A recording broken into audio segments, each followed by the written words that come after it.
क्या पत्थरबाजी करने से न्यायालय का आदेश बदल जाता है? सड़क पे खड़े होकर के पत्थर प्रशासन के ऊपर और पुलिस के ऊपर चला जाए, लूट करके वोट लूट करके ये विधायक बन गए, उनका इस तरह से अपमान करना, उनको लुटेरा कहना, ये तो आपत्तिजनक। लड़की में 65% मुसलमान हैं, 35% हिंदू हैं, तो रामवीर सिंह कैसे जीत जाता? इससे बड़ा आश्चर्य धरती का यही हो गया कि जब 65% मुस्लिम है तो हिंदू कैसे जीत गया? विधायक लुटेरा बन के वोट को लूट करके जीत करके आया है, बेईमानी से आया है। संभल के विषय में ही चर्चा नहीं है। हम अपना चर्चा नहीं है, राजा भैया कोई चर्चा स्वीकार कर रहे हैं मानव कि चर्चा कराई जाए या ना कराई जाए। ऐसे तथ्य जो ना आए हो कुछ बताना चाहते हैं? 5 मिनट, 5 मिनट नहीं 2 मिनट।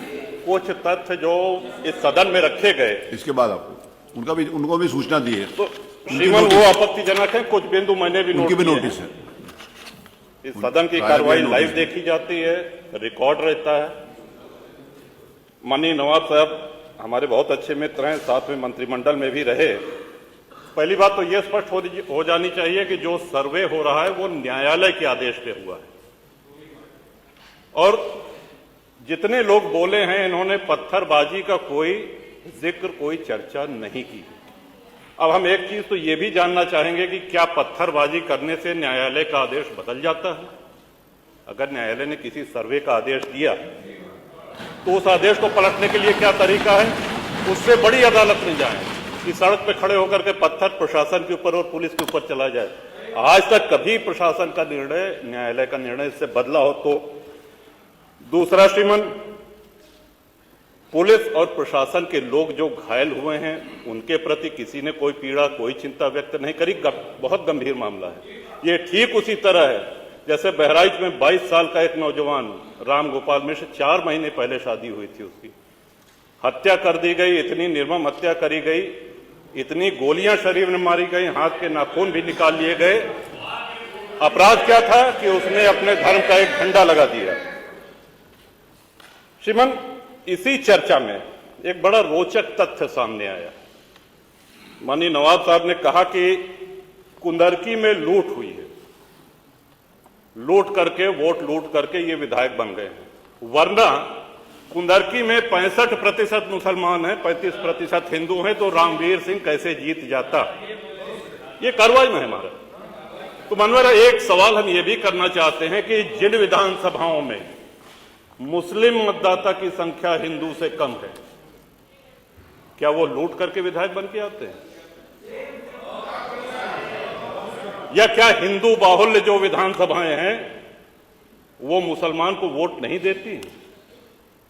इस हिसाब से तो यही लगता है कि सबसे बड़ा आश्चर्य धरती का यही हो गया कि जब 65% मुस्लिम है तो हिंदू कैसे जीत गया? आज पहला दिन है इन लोगों का सदन में। हमने अनुरोध किया था जो नए सदस्य जीत के आए हैं कम से कम परिचय करा दें, हम लोग भी पहचान लें। हमारा कोई परिचय नहीं है रामवीर जी से, लेकिन वो निर्वाचित सदस्य हो चुके हैं, सदन के सम्मानित सदस्य हैं, उनका इस तरह से अपमान करना, उनको लुटेरा कहना, ये तो आपत्तिजनक है। और सर्वे हम बोल रहे तो आप बोले।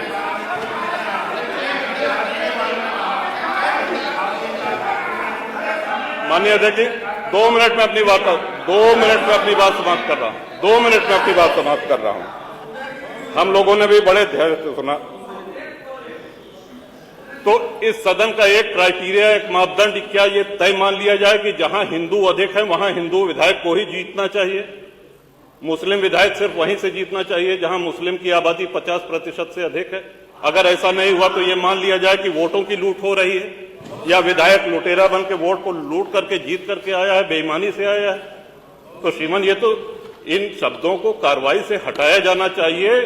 ये सदन के विधायक का अपमान है। और एक बात और कही गई कि सर्वे शांतिपूर्ण चल रहा था।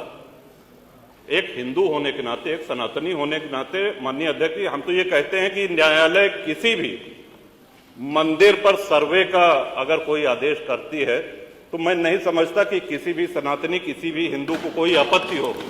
हमने किसी के धर्मस्थल तोड़ के अपने धर्मस्थल नहीं बनाए। करें जहां करना हो सर्वे करें, हम कभी गुम्मा अद्धा नहीं चलाएंगे, हम पत्थरबाजी, हम न्यायालय के निर्णय का सम्मान करेंगे। तो शासन का काम, प्रशासन का काम तो न्यायालय के निर्णय को लागू कराना होता है। तो इसलिए माननीय अध्यक्ष जी, इस पे चर्चा कराई जाए। चर्चा में भाग लेने की इच्छा इधर भी है, बहुत से लोगों की है, और चर्चा कराई जाएगी तो बहुत सी सच्चाइयां सामने आएंगी। बहुत बहुत माननीय नेता प्रतिपक्ष, माननीय नेता प्रतिपक्ष, विधानसभा नियमावली में यह नियम है, माननीय नेता कि प्रतिपक्ष, नियम 56 में जब ग्राह्यता पर बात होती है तो जो नोटिस दिए होते हैं उन्हीं को बोलना चाहिए। जब चर्चा होती है तो पूरा सदन, कोई भी सदस्य उसमें हिस्सा ले सकता। मैं कोई आपत्ति इस बात की है, क्या माननीय सदस्य ने आपको कोई नोटिस दी थी? अगर नहीं नोटिस दी है तो ग्राह्यता पर इनको कैसे बोलने दिया गया? मैं ज्यादा नहीं, 2 बात कहना चाहता हूं। मैं बहराइच खुद गया था। माननीय मुख्यमंत्री जी, बहराइच में जिस रास्ते से जुलूस निकलता था उस रास्ते में परंपरागत रूप से 50 मीटर में बड़ी घनी बस्ती है और वहाँ बड़ी संख्या में मुस्लिम आबादी है। जब पहले जुलूस जाता था तो वहाँ बड़ी संख्या में फोर्स लगा दी जाती थी। अब की बार कोई फोर्स लगाई नहीं गई और वहीं झगड़ा वितंडाबाज शुरू किया गया। अब ये कहना कि फोर्स मांगी नहीं गई, अरे सुनिए चुप रहो। हम भी जानते हैं।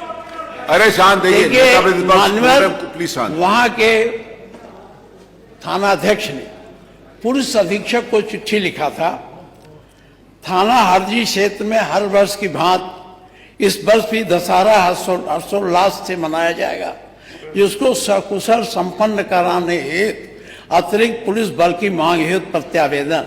महोदय, सादर निवेदन है कि थाना स्थानीय क्षेत्र पूर्व की भांति इस वर्ष भी दशहरा पूरे हर्षोल्लास के साथ मनाया जाएगा। त्योहार के पूर्व की भांति इस वर्ष भी सकुशल संपन्न कराने हेतु इस अतिरिक्त बल, जिसमें 1.5 section PAC, 1.5 section paramilitary force की आवश्यकता है, जिसकी उक्त त्योहार सकुशल संपन्न कराया जा सके। ये चिट्ठी है। तो जब वो चिट्ठी आपका यशो पुलिस अधीक्षक को लिखा, तो ये फोर्स क्यों नहीं दी गई? क्योंकि वो समझता था यहाँ हो सकता है। उन्होंने किया तो ये आपके पुलिस प्रशासन की पूरी उदासीनता या तो उनकी साजिश का परिणाम है, यह बहराइच का दंगा। मैंने ये चिट्ठी आप वेरीफाई करवा लीजिएगा, देख लीजिए। अगर दिया गया, अगर ये फोर्स दे दिया गया होता तो वहाँ बहराइच में दंगा नहीं होता। बड़े पैमाने पर दुकानें जलाई गई, एक नौजवान गोली लगी मर गया। इसके साथ ही साथ वहाँ तो जो हुआ वहाँ से 25 किलोमीटर दूर जाकर वहाँ भी दुकानें फूंकी और जलाई गई। एक अनूप शुक्ला है, उनका पूरा वही जला दिया गया।